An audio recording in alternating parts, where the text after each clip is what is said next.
I am Amanda Hayes, 34, and I have always been the kind of financial analyst who could spot a $1 million mistake from across the room. That night, sitting at the most exclusive restaurant in the city with Green Tech Innovations executives, I felt hopeful.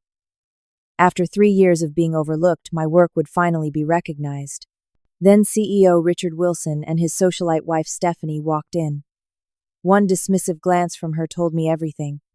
I had no idea that by the time dessert arrived, I would change the trajectory of a $39 million company forever. Before I tell you how this dinner changed my life, let me know where you are watching from, and subscribe if you want more stories about corporate justice served cold. I grew up in a small town outside of Detroit, where money was always tight but dreams were unlimited. My father worked at an auto plant, and my mother was a school secretary. They instilled in me the value of education and hard work. From an early age, I had a knack for numbers. While other kids played house, I created imaginary businesses with elaborate financial plans. When I got accepted to State University on a partial scholarship, I became the first person in my family to attend college. I chose finance as my major, determined to forge a path in a field dominated by men from privileged backgrounds. My professors noticed my analytical abilities, but they also warned me about the challenges ahead.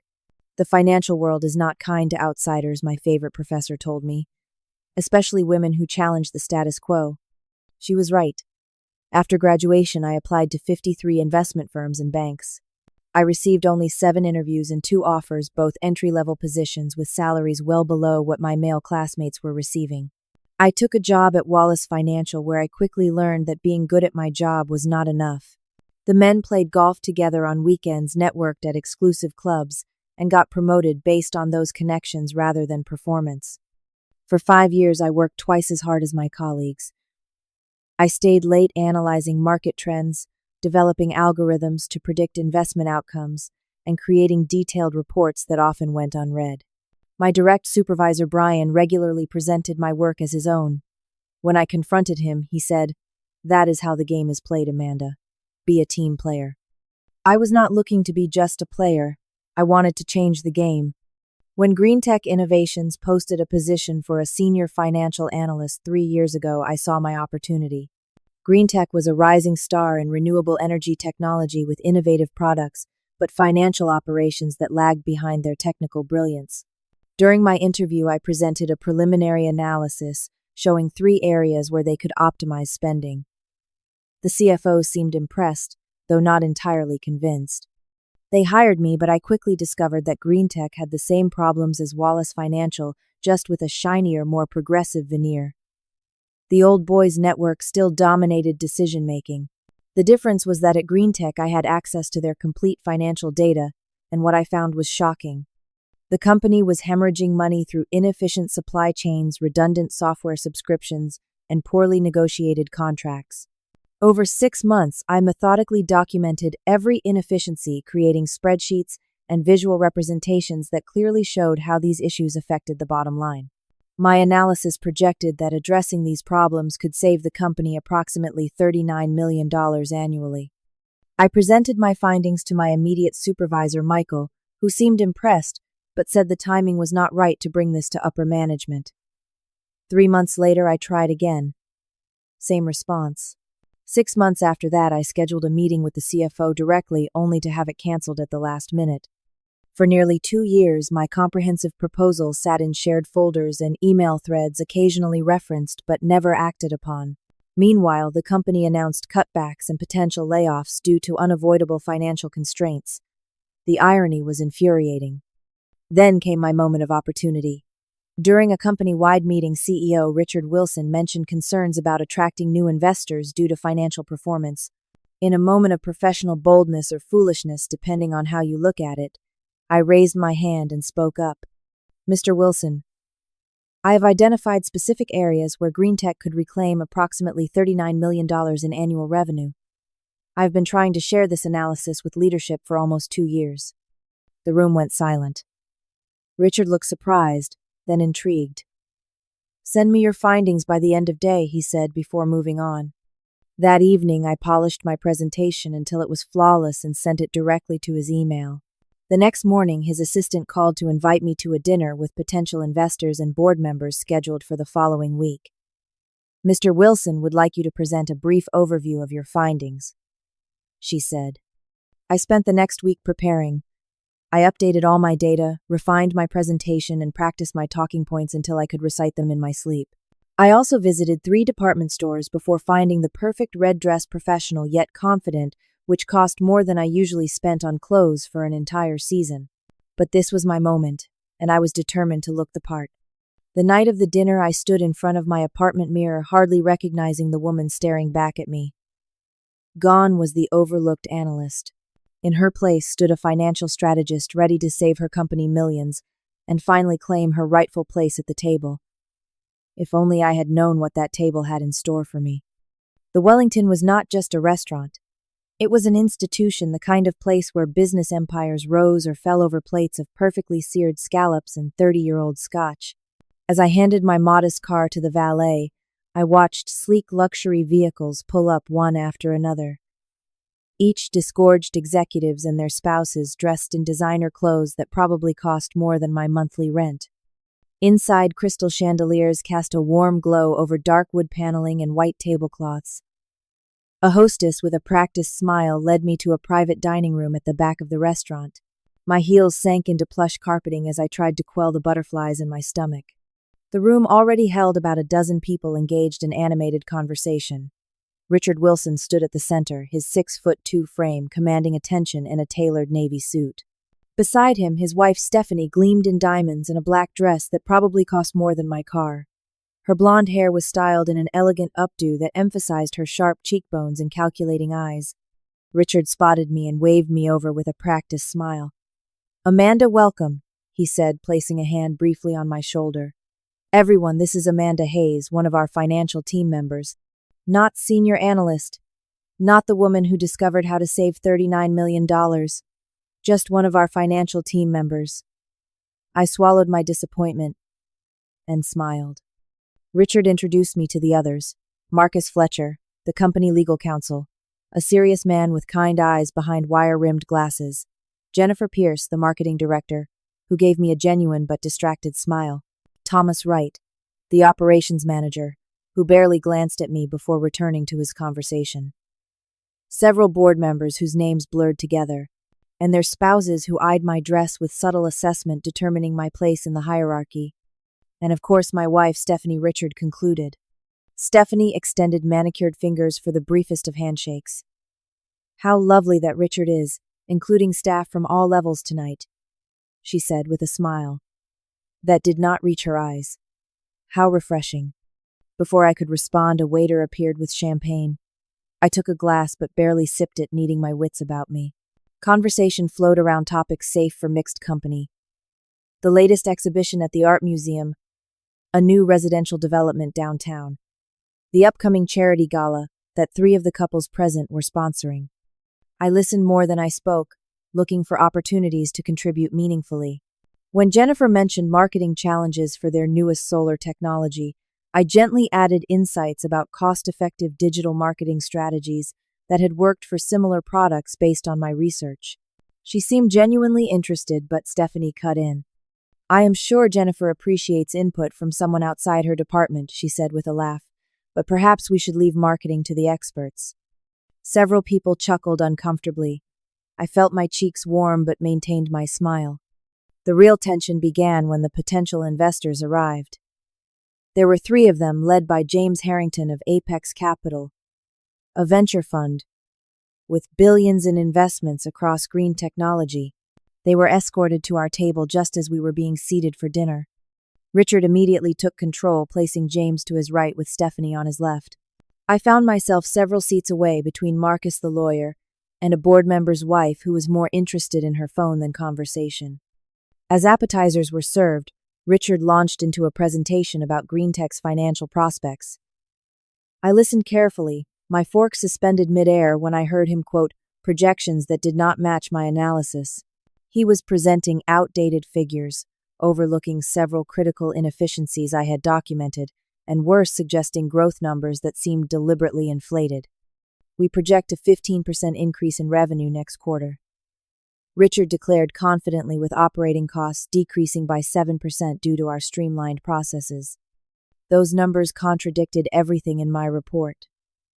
According to my analysis, without addressing the inefficiencies, operating costs would actually increase by 3%. The 15% revenue growth seemed pulled from thin air. I glanced around, wondering if anyone else noticed the discrepancies. The board members nodded along. The investors looked interested but reserved, taking notes occasionally. Marcus beside me frowned slightly but said nothing. Should I speak up? Contradict the CEO in front of everyone? My career at GreenTech would certainly end if I did. But if I remained silent, was I not complicit in what appeared to be deliberate misrepresentation? The moment of decision came when James Harrington asked about specific cost-cutting measures planned for the coming year. Richard hesitated for just a moment before saying, Actually, Amanda here has been working on an efficiency analysis. Amanda, perhaps you could verify our projections on operational savings. All eyes turned to me. This was it. My moment to shine or to sink. Richard was inviting my input, though clearly expecting me to simply confirm his inflated numbers. Stephanie watched me with narrowed eyes, her lips curved in a smile that suggested she already knew how this would play out. I took a deep breath, straightened my shoulders, and prepared to navigate the most important professional moment of my life. Thank you, Richard. I began, my voice steadier than I expected. Based on my comprehensive analysis of GreenTech's operations over the past 2 years, I have identified several key areas where significant efficiencies could be achieved. I outlined the 3 main problems briefly, but clearly, the fragmented supply chain that created redundant costs, the 17 separate software subscriptions, performing overlapping functions, and the unfavorable terms in 3 major vendor contracts that were due for renegotiation. The investors leaned forward, clearly interested. James Harrington was nodding, his expression thoughtful. I was building momentum, feeling confident for the first time that evening. By addressing these specific issues, I continued, we could reasonably expect to reclaim approximately $39 million annually, which represents nearly 22% of our current operating budget. This would transform our profit margins without affecting product quality or employee retention. James opened his mouth to ask a question, but before he could speak, Stephanie let out a tinkling laugh that cut through the room like glass. Richard, darling, she said, placing a hand on her husband's arm, why are you asking the PowerPoint decorator for financial advice? The table went silent. Every eye turned toward me, several people with poorly concealed smirks. Someone at the far end coughed uncomfortably. Stephanie continued, seemingly oblivious to the tension. Surely James would prefer to hear projections from someone with actual authority. Amanda makes such lovely slides, but financial strategy is hardly her domain, is it? My face burned. PowerPoint decorator. The dismissal was so complete, so casual, and so public, that for a moment, I could not breathe. Years of education, professional certification, and proven results reduced to graphic design skills. I looked to Richard, hoping he would correct his wife, defend my expertise, acknowledge my contributions. Instead, he laughed. A short, uncomfortable chuckle, but a laugh nonetheless. Stephanie has a point, he said, not quite meeting my eyes. Amanda has provided some interesting observations, but perhaps we should move on to the concrete projections vetted by our financial team. By financial team, he meant himself and the CFO, who was conveniently absent tonight, the same people who had ignored my analysis for 2 years while the company bled money. The conversation moved on as if I had never spoken. James Harrington glanced at me with what might have been sympathy before returning his attention to Richard. The investors asked questions about market penetration and competitive advantages, topics I could have addressed with data rather than the vague assurances Richard provided. I sat motionless, fork hovering over my barely touched salad, fighting to maintain my composure. My careful preparation, my perfectly chosen dress, my years of undervalued work, all rendered meaningless by 11 casual words from a woman who had probably never created a spreadsheet in her life. When the main course arrived, I excused myself to the restroom, needing a moment to collect my thoughts. In the elegant bathroom with its marble countertops and fresh orchids, I stared at my reflection. My carefully applied makeup could not hide the humiliation in my eyes. You are better than this, I whispered to myself, smarter than all of them combined.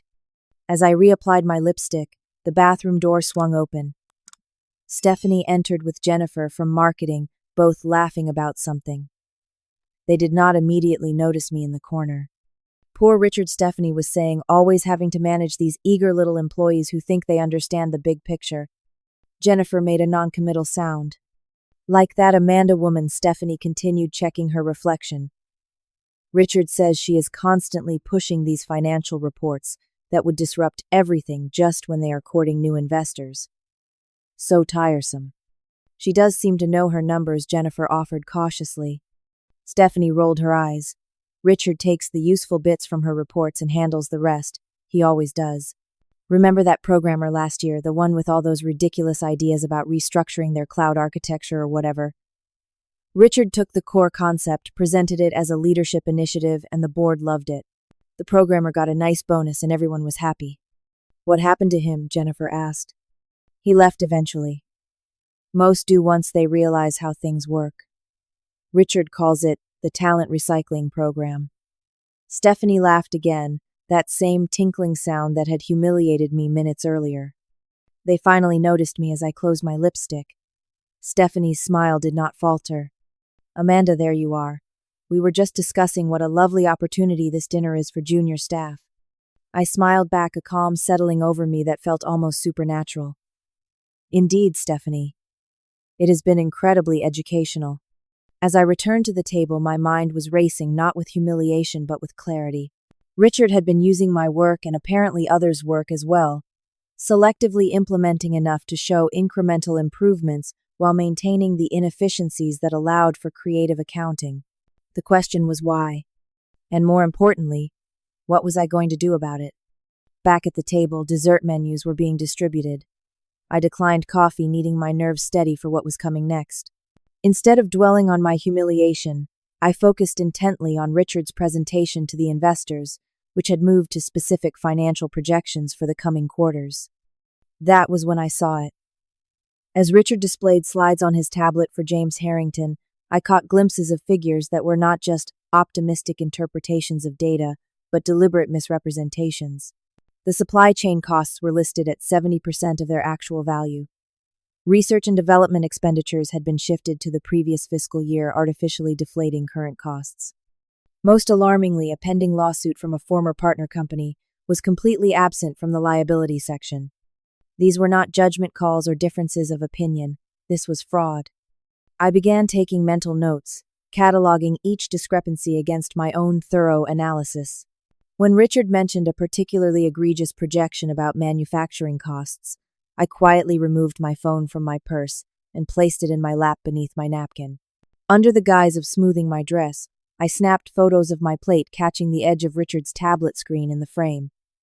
Not obvious enough to be noticed, but clear enough to show the numbers he was presenting. While doing this, I noticed Marcus, the company's legal counsel, watching me with a thoughtful expression. My heart rate spiked. Had he seen me taking photos? Would he report me to Richard? When our eyes met, however, he gave me a nearly imperceptible nod before returning his attention to his crème brûlée. That small gesture confirmed what I had suspected. I was not the only one who had noticed something wrong. As Richard continued his pitch, I conducted a rapid mental calculation of exactly what I was seeing. The numbers did not just fail to add up, they revealed a systematic pattern of financial misrepresentation totaling approximately $39 million, the exact amount my efficiency plan would have legitimately saved. It could not be coincidence. Richard was not ignoring my plan because it was flawed or because the timing was wrong. He was ignoring it because the inefficiencies provided cover for financial manipulation. The bloated supply chain, the redundant software, the unfavorable contracts, all created a financial fog where money could disappear. My efficiency plan would have eliminated those hiding places, forcing financial transparency.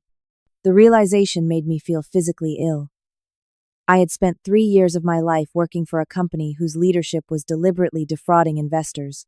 My expertise had been dismissed, not because it was wrong, but because it was too accurate, too dangerous to those benefiting from the status quo. As I processed this, Marcus excused himself from the table.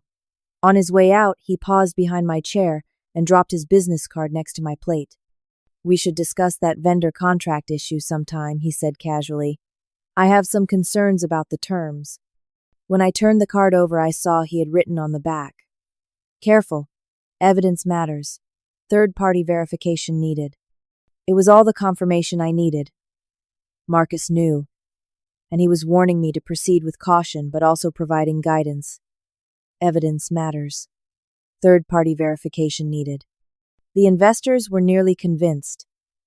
James Harrington was discussing specific investment terms, with Richard talking about due diligence periods and verification processes that would take weeks.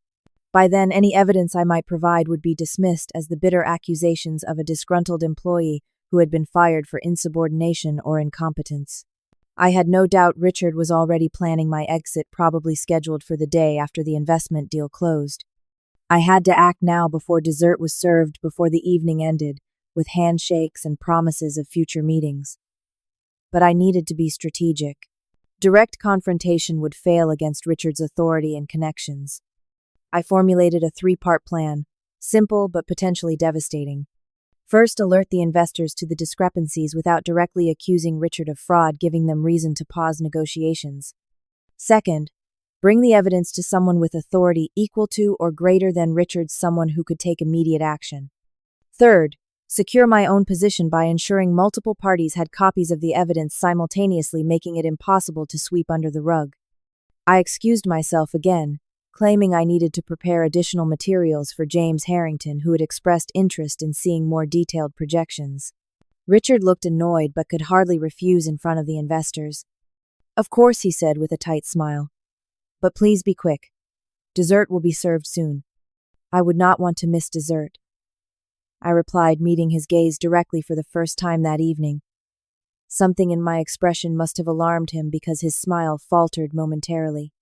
As I left the dining room, I heard Stephanie saying something about dedicated employees working even during dinner. The condescension in her voice only strengthened my resolve. I had 30 minutes at most before my absence would become suspicious. It was time to execute the plan that would either end my career or save the company I had committed 3 years of my life to. And perhaps along the way teach Stephanie Wilson that PowerPoint decorators could be dangerous indeed. In a quiet corner of the restaurant's lobby, I sat on an elegant bench and began working on my phone. I had all my original analysis saved in secure cloud storage accessible from any device.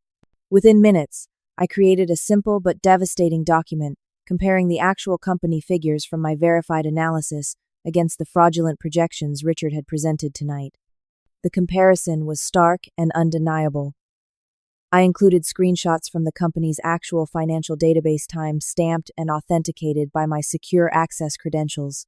I added the photos I had taken at dinner, blurring everything except the relevant numbers on Richard's presentation. Finally, I included a brief factual explanation of each discrepancy without accusations or emotional language. The resulting document was only 3 pages but told a compelling story of systematic financial misrepresentation. I saved it as a PDF and sent it to my personal email as backup. Returning to the dining room, I noticed the main courses were being cleared. Perfect timing. Richard was deep in conversation with James Harrington, while Stephanie charmed a board member across the table. No one paid much attention as I slipped back into my seat. Rather than interrupting, I waited until there was a natural pause in the conversation. Then I turned to James Harrington with a professionally apologetic smile. "Mr. Harrington, I have compiled some additional context for the figures discussed earlier. Would you prefer to review them now, or should I send them to your office tomorrow?" James looked intrigued. "Now is fine, Miss Hayes. We are still in the preliminary discussion phase." Richard interjected quickly. "I am sure whatever Amanda has prepared can wait for proper channels, James. We would not want to bore you with raw data during dinner." "Actually," James replied, "I find raw data quite illuminating. It is often the difference between a good investment and a great one." He turned back to me expectantly. I could feel Richard's glare, but kept my focus on James. "It is just a simple comparison document," I said, holding up my phone. "May I?" James nodded, and I moved to the chair beside him that had been vacated by another investor who was speaking with Jennifer across the table. I held my phone so only James could see the screen clearly, though Richard strained to glimpse it from his position. "These are the figures presented tonight," I said, pointing to one column. "And these are the verified figures from our internal financial database as of this afternoon." I swiped to the next page. You will notice some significant discrepancies, particularly in these areas. James Harrington was a veteran investor who had built his reputation on careful due diligence. I watched his expression shift from polite interest to focused concern as he processed what he was seeing. He asked several incisive questions, which I answered factually and precisely. "And you can verify these figures are accurate?" he asked finally. "They come directly from our secure financial database, which I access daily as part of my analytical duties. Each figure is time-stamped and authenticated. I would be happy to provide access credentials for your due diligence team to verify independently." James sat back, his expression unreadable. He glanced at Richard, who was attempting to maintain a confident smile while clearly trying to determine what exactly I had shown the investor. Richard, James said casually, "I think we may need to revisit some of the projections you mentioned earlier, perhaps after dessert." "Of course," Richard replied smoothly, though I could see tension in his jaw. "There are always multiple ways to interpret financial data. I am sure Amanda has presented an unnecessarily conservative view." "Conservative or accurate?" James asked with a raised eyebrow. Before Richard could respond, I noticed James making a subtle hand gesture to his colleagues across the table. The other investors straightened almost imperceptibly, their postures shifting from relaxed engagement to alert caution. Phase 1 complete. The investors were now on notice that something was amiss. They would not proceed with negotiations until they had verified all the figures, independently buying me the time I needed for Phase 2. As if on cue, the waiter announced that dessert would be served momentarily.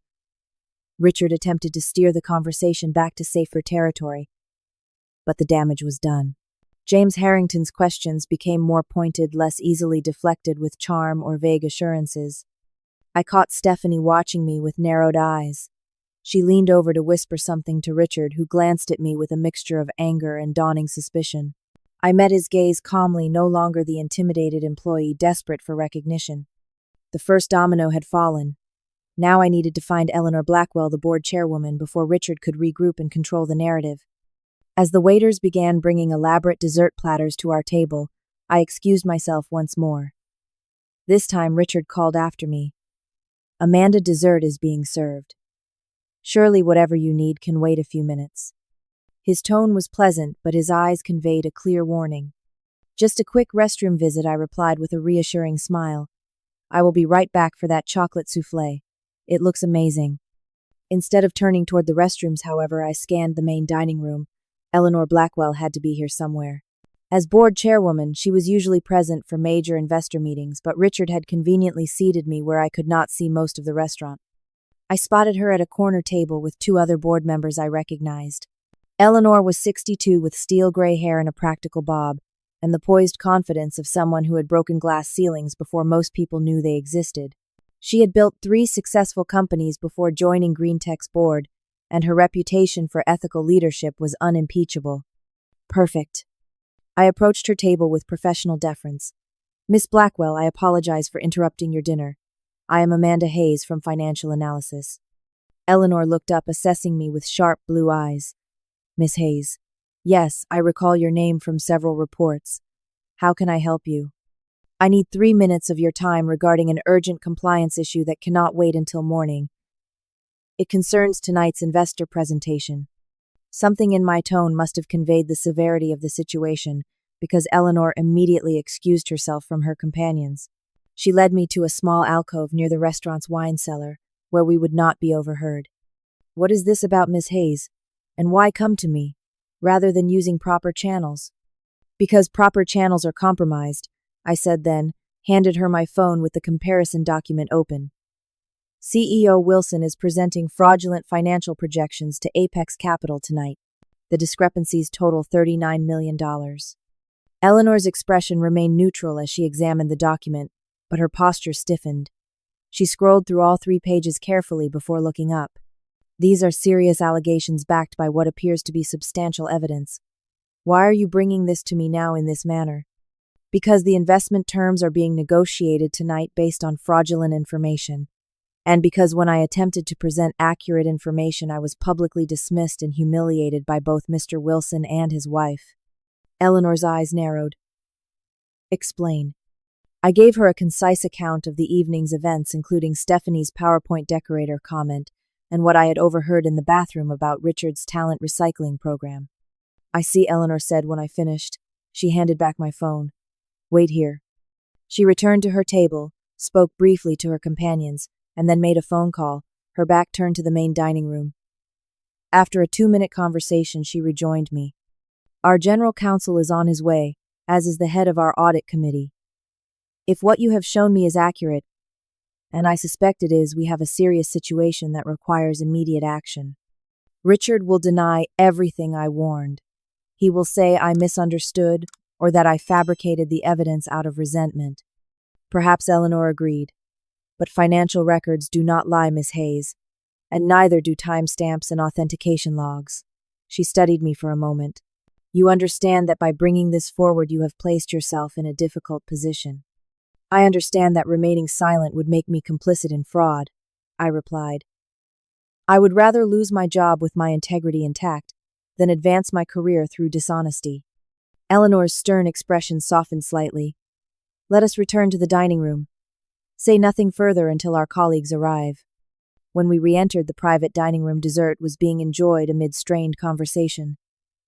Richard looked up sharply when he saw me with Eleanor. Stephanie's perfect smile faltered. "Eleanor," Richard said, rising. "I did not realize you were here tonight. Please join us." "Thank you, Richard. I believe I will." Eleanor took an empty chair directly across from Richard. I returned to my seat beside Marcus, who gave me another slight nod. The next 10 minutes were excruciating. Eleanor engaged in pleasant conversation while Richard watched her warily, clearly trying to determine what I might have told her. Stephanie attempted to charm Eleanor with comments about a charity they both supported, but Eleanor's responses were polite, yet brief. James Harrington observed the shifting dynamics with the shrewd assessment of someone who had witnessed many corporate power plays. He caught my eye once and gave me a look that might have been respect. The confrontation began when 2 men in business suits entered the dining room. One was Harold Chen, the head of the audit committee, and the other was David Miller, the company's general counsel and Marcus's boss. They spoke briefly to the maitre d' who had escorted them, then approached our table. Richard stood again, confusion evident on his face. "Harold, David, what brings you here?" "Board business," Richard Harold said calmly. "Eleanor asked us to join you." "In the middle of dinner. Surely it can wait until morning." "I am afraid not, Eleanor," said her voice, carrying a quiet authority that silenced the room. "Some concerning information has come to the board's attention regarding tonight's financial presentation." Richard's face darkened. "What information?" Eleanor nodded to me. "Miss Hayes has provided documentation showing significant discrepancies between the figures you presented to Apex Capital tonight and GreenTech's actual financial position." All eyes turned to me. Stephanie's face flushed with anger. "This is absurd," Richard scoffed.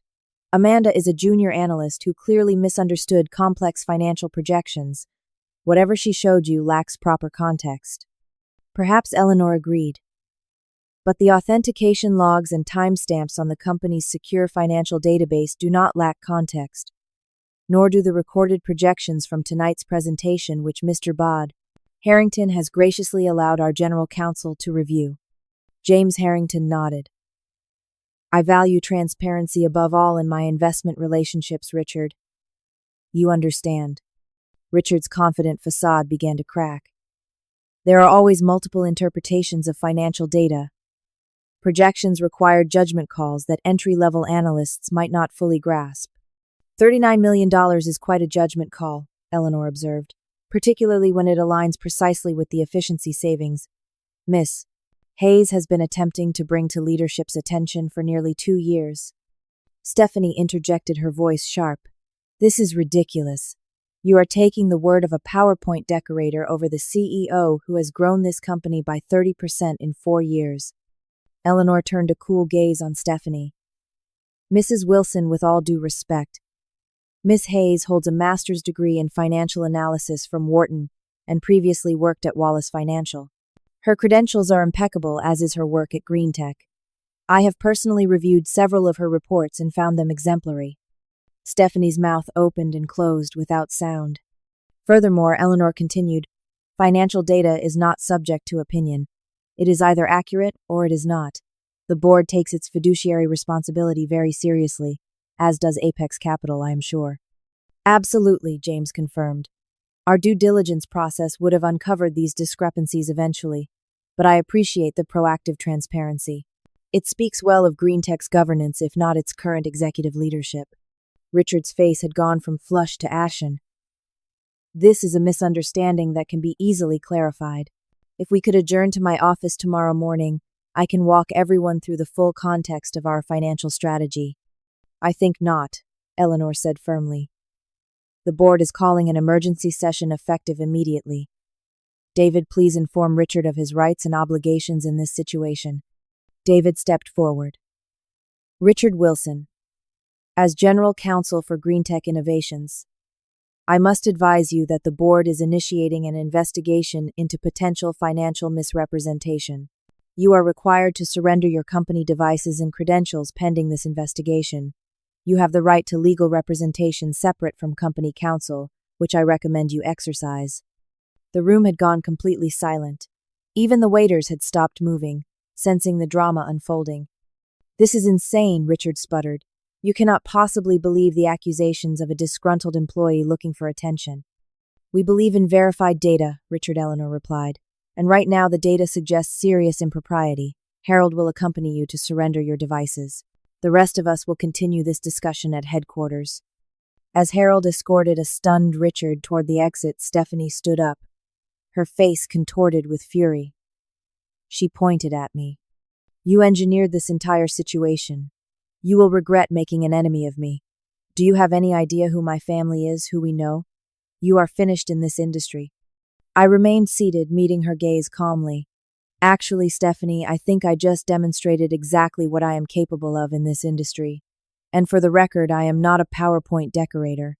I am a financial analyst who just saved this company from a fraud investigation that would have destroyed it. Eleanor placed a restraining hand on Stephanie's arm. Mrs. Wilson, I suggest you join your husband. Your driver is waiting outside. The company will be in touch regarding next steps. As Stephanie stormed out, I noticed several people at the table hiding smiles behind napkins or suddenly becoming very interested in their desserts. James Harrington leaned over to me.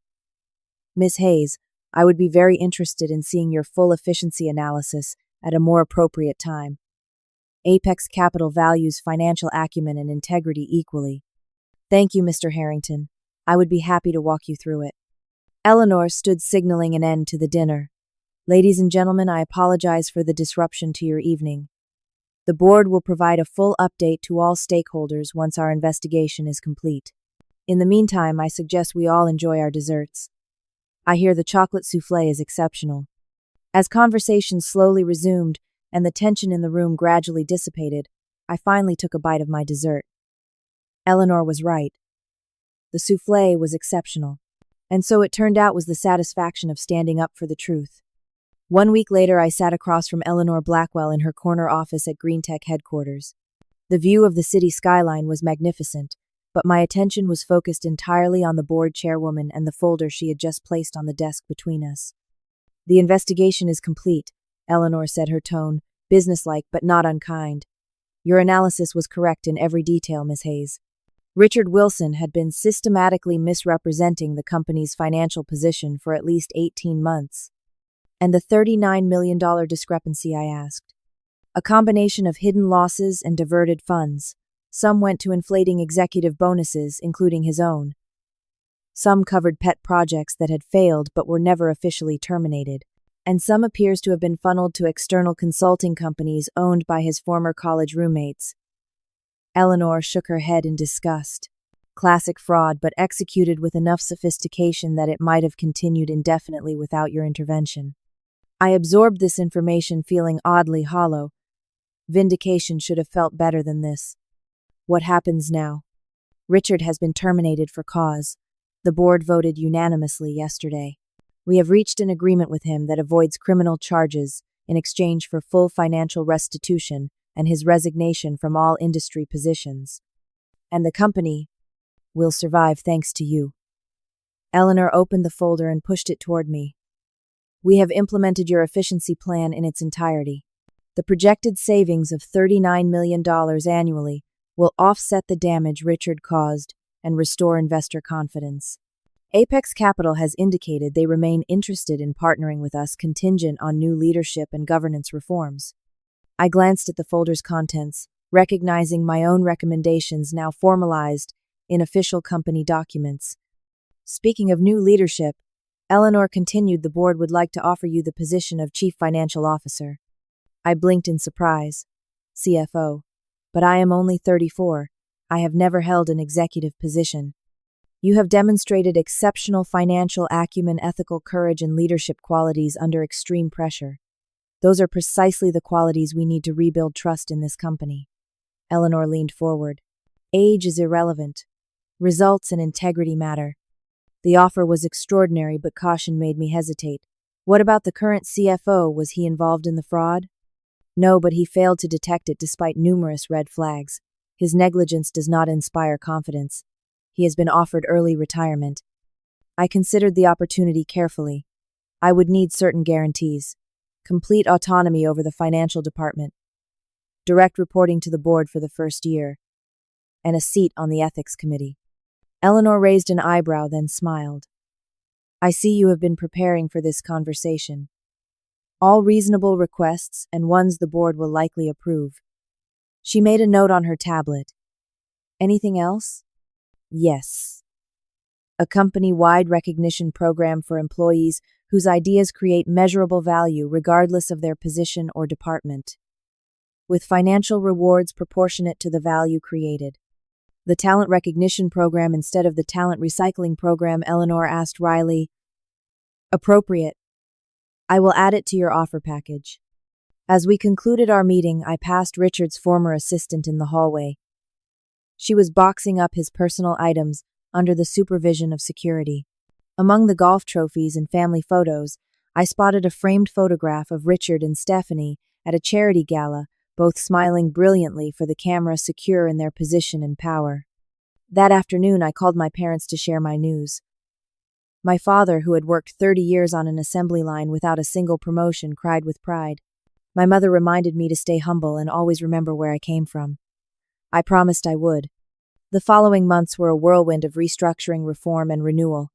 I assembled a financial team based on merit rather than connections. We implemented transparent reporting systems that made it virtually impossible to hide financial irregularities. The efficiency plan worked even better than projected, ultimately saving $42 million in the first year. The healing was not just organizational, but personal. For years, I had doubted myself, wondered if I was truly good enough, or if the barriers I faced were of my own making. The validation of my work and the respect I now received helped heal those old wounds. I occasionally thought about Stephanie and her cutting PowerPoint decorator comment. Last I heard, she had moved to Europe with Richard, who was attempting to rebuild his career far from the scene of his disgrace. I felt no satisfaction in their downfall, only a sense of justice served. The greatest lesson I learned through this ordeal was not about finance or corporate politics, though I certainly gained expertise in both. It was about the power of knowing your own worth and standing firm in your truth, even when those with more authority or social power attempt to diminish you. True power does not come from position or title. It comes from expertise, integrity, and the courage to use both when it matters most. The world is full of people who will try to make you doubt yourself, who will label you as less than you are to maintain their own advantage. Your job is not to believe them. My name is Amanda Hayes. I am a financial analyst who became a CFO by refusing to be just a PowerPoint decorator. And if there is one thing I want you to take from my story, it is this. Know your worth. Own your expertise, and never let anyone else define what you are capable of. If you have ever been underestimated or dismissed in your career, I would love to hear your story in the comments. How did you overcome it? What lesson did you learn? And please subscribe if you want more stories about standing your ground in the face of intimidation and coming out stronger on the other side. Remember to like and share if this resonated with you. Thank you for listening to my journey from dismissed analyst to respected executive. May you find the courage to stand in your truth when your moment comes.